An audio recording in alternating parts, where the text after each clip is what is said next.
बात है 1987 की। कनाडा के एक होटल रूम में वेनेसा बकनर नाम की एक लेडीज उसके बेड पर मृत पाई गई और उसके आसपास शराब की बोतलें थी और पुलिस उसके पास खड़ी है और पुलिस को लग रहा है कि शायद शराब का ओवरडोज लेने की वजह से उसकी मौत हो गई। लेकिन जब पुलिस जांच करती है तो उसके सामने एक अलग ही थ्योरी आती है। वेनेसा की जब पोस्टमार्टम कराई गई तो उसकी रिपोर्ट में जो आया पुलिस को हैरान करने वाला था। एक नॉर्मल ह्यूमन जब शराब को बहुत ज्यादा पी लेता है, बेहोश भी हो जाए, तो उसके शरीर में अल्कोहल की मात्रा होती है वो 0.41% पर ही वो बेहोश हो जाएगा। लेकिन वेनेसा के ब्लड में जो शराब की मात्रा थी वो 0.91%। तो पुलिस का दिमाग घूम जाता है कि आखिर इतना ओवरडोज कोई आदमी अपने आप से तो नहीं ले सकता, इसमें कुछ ना कुछ बहुत बड़ी साजिश है। और पुलिस इस केस को बहुत अच्छे से जांच करती है और एक ऐसा संदिग्ध हाथ लगता है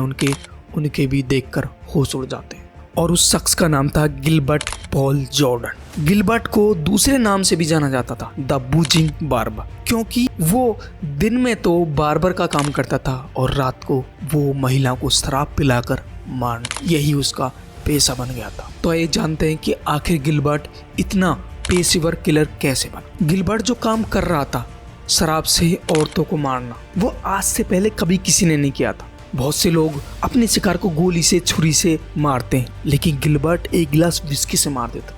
1931 में कनाडा के ब्रिटिश कोलंबिया में गिलबर्ट का जन्म हुआ। एक ऐसा लड़का ज्यादा बात नहीं करता था, लेकिन स्कूल टीचर्स को उसकी आंखों में एक अजीब सी उदासी और गुस्सा दिखता था। 12 साल की उम्र में उसने स्कूल छोड़ दिया। ना फ्रेंड थे, ना फैमिली से अटैचमेंट। अर्ली टीन्स में प्रीटी क्राइम्स जैसे थेफ्ट, चोरी करना और बार की फाइट्स तो उसके लिए रूटीन बन गई थी। गिलबर्ट 20 की उम्र में आते आते एक बार्बर बन गया था।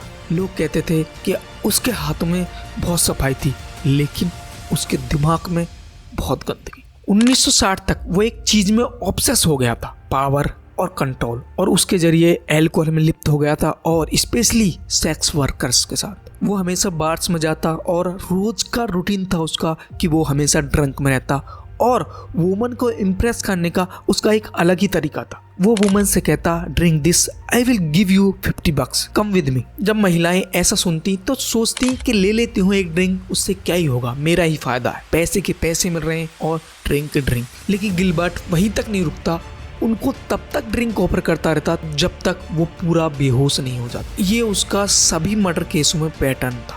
गिलबर्ट दिन में तो बार्बर का काम करता, लेकिन रात को उसका असली रूप बाहर आता था। 1965 से लेकर 1988 तक 10 से ज्यादा ऐसे केसेस मिले जहां वुमन की डेथ अल्कोहल पॉइजनिंग से हुई। हर विक्टिम का ब्लड अल्कोहल नॉर्मल से बहुत ज्यादा अपर लेवल का होता। गिलबर्ट का सीधा सा फंडा था, रात को बार में जाता था, वहां पर सेक्स वर्कर या कोई भी ऐसी महिला जो आसानी से ड्रिंक कर ले, फिर वो उन्हें ड्रिंक कराता और इतनी ड्रिंक करा देता कि वो होश में नहीं रहती और फिर वो उन्हें अपनी कार में बैठाकर होटल को ले जाता और फिर उनके मुंह में बोतल से ही इतना ड्रिंक डाल देता कि वो अल्कोहल उस औरत के लिए एक जहर बन जाती और उसकी मौत हो जाती। यही उसका पैटर्न था और इसी वजह से अब तक भी गिलबर्ट पकड़ा नहीं गया था, क्योंकि ना तो किसी फोर्सफुली का साइन रहता और ना कोई वो चोरी करता और ना किसी औजार का इस्तेमाल करता था। इस वजह से वो आज तक भी पकड़ा नहीं गया था। लेकिन उसे नहीं पता था कि एक केस उसका जान का दुश्मन बन जाएगा। बात है 1987 की। 27 साल की वेनेसा बकनर की डेथ ने सब कुछ बदल दिया। वेनेसा भी एक सेक्स वर्कर थी। गिलबर्ट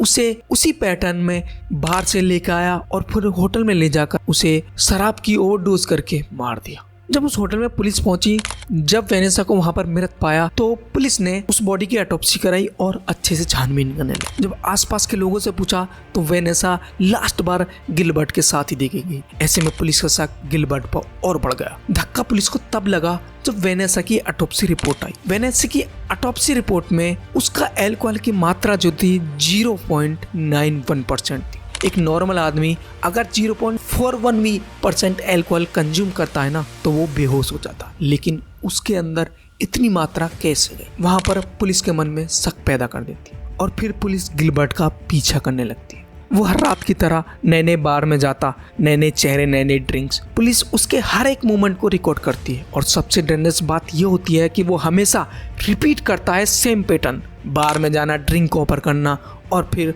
उसे होटल के रूम में ले जाना। पुलिस उसके खिलाफ सबूत इकट्ठा कर रही थी। मोर देन 200 घंटे तक उसके ऊपर सर्विलांस लगाई गई। 1988 में गिलबर्ट को पुलिस ने पूरे सबूतों के साथ अरेस्ट कर लिया। चार्जेस थे मैनस्लॉटर। कोर्ट में पुलिस ने सब पेश किया, रिकॉर्डिंग विटनेस रिपोर्ट्स, और तब पता चला कि 10 से ज्यादा औरतों जिनकी मौत अनएक्सप्लेन्ड थी, सबके बीच में एक ही कनेक्शन था, गिलबर्ट पोर्ट जॉर्डन। लेकिन वो सिर्फ एक ही केस में कन्विक्टेड होता है। 15 साल की सजा सुनाई जाती है, जिसमें से वो सिर्फ 6 साल जेल में बिताता है। कनाडा का भी जस्टिस सिस्टम फेल होता है और सिस्टम ने उन सब औरतों को एक बार फिर से मार दिया था। गिलबर्ट जेल से निकलता है और फिर से बारों में जाता है। पैरोल के टर्म्स वायलेशन करता है वो, लेकिन उसे बार बार छोड़ दिया जाता था। 2000 में गिलबर्ट ने अपना नाम चेंज कर दिया, नई आइडेंटिटी के साथ नए शहर में रहता है। क्या उसने फिर से किसी को मारा, पता नहीं, लेकिन लोग कहते हैं कि उसकी आंखों में वही पुरानी प्यास थी और हाथों में अब भी बोतल थी।